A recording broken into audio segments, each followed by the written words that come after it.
Hello guys, welcome to my this mini blogs.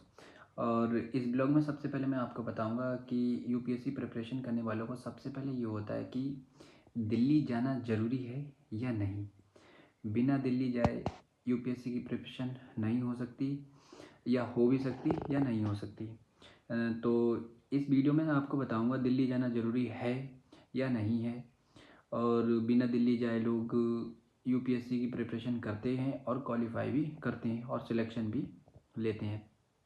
तो मैं बताता चलूँ, सबसे पहले दिल्ली जाने के फ़ायदे क्या होते हैं और दिल्ली जाने के नुकसान क्या होते हैं, और कौन दिल्ली जा सकता है कौन नहीं जा सकता है। तो सबसे पहले मैं बताऊंगा फ़ायदे। तो दिल्ली जाने से क्या होता है, दिल्ली जाने में जैसे लोग मुखर्जी नगर जाते हैं और करोल बाग जाते हैं, तो ये हो गया। ओल्ड राजेंद्र नगर जाते हैं, तो ये क्या है, यूपीएससी का एक गढ़ है। वहाँ पे क्या मिलेगा तुम्हें, हर एक बच्चा तुम्हें यूपीएससी की प्रिपरेशन करता मिलेगा। जैसे कि तुम्हारे फ्रेंड सर्कल में तुम्हारे जितने भी जान पहचान के लोग होंगे, सब यूपीएससी की प्रिपरेशन करते होते हैं वहाँ पे।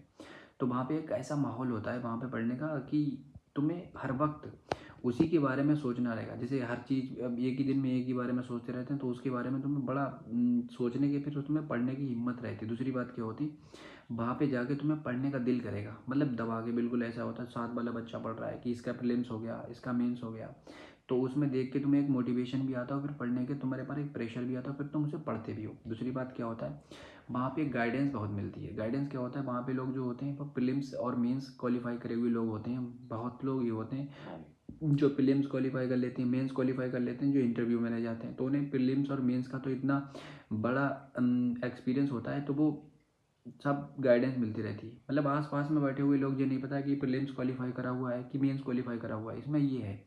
और दूसरी बात, ये तुम्हें उनसे फ़ायदा बहुत मिलेगा, उनसे गाइडेंस मिलती है, उनसे फ्रेंडशिप हो जाती है, लोग जान पहचान हो जाती है, तो उनसे गाइडेंस बहुत मिलती है। तुम्हें ये पता है कि करना क्या नहीं होता, उसमें ये पता करना क्या नहीं होता और क्या करना होता है, ये पता होता है। और ये तो चाहे कि इसके एडवांटेज होगा दिल्ली जाने के। डिसएडवांटेज क्या होते हैं, वहाँ पे लोग जाके क्या होता है, एक बहक से जाते हैं। क्यों, छोटे शहर से जब इंसान जब लड़का बड़े शहर में जाता है, तो वहाँ का फ्रेंड सर्कल देख के, वहाँ का माहौल देख के क्या होता है, थोड़ा सा बिगड़ जाता है। तो वो थोड़े अपने उसके एटीट्यूड को चेंज कर लेता है। तो वो पढ़ जाता तो पढ़ने, लेकिन करने कुछ और लगता है। दूसरी बात, फिर एक तुम्हारा एक जो होता है कि जिसके पास अगर पैसे नहीं बन पा रहे हैं, जो बहुत से लोग होते हैं जिसके पास पैसे नहीं बन पाते हैं, 10-5 हज़ार भी नहीं बन पाते हैं, तो वहाँ पे अगर तुम्हें जाना है तो मेरी मान के चलो 25 से 30 हज़ार रुपये मंथली खर्चा तुम्हारे पास होना चाहिए। इतना तो तुम्हें लगाना पड़ेगा। तो इतना तुम्हारे पास खर्चा होना चाहिए, तो तुम्हारे पास पैसे भी पहुँच जाएंगे। और फिर अगर तुम्हें प्रिपरेशन करना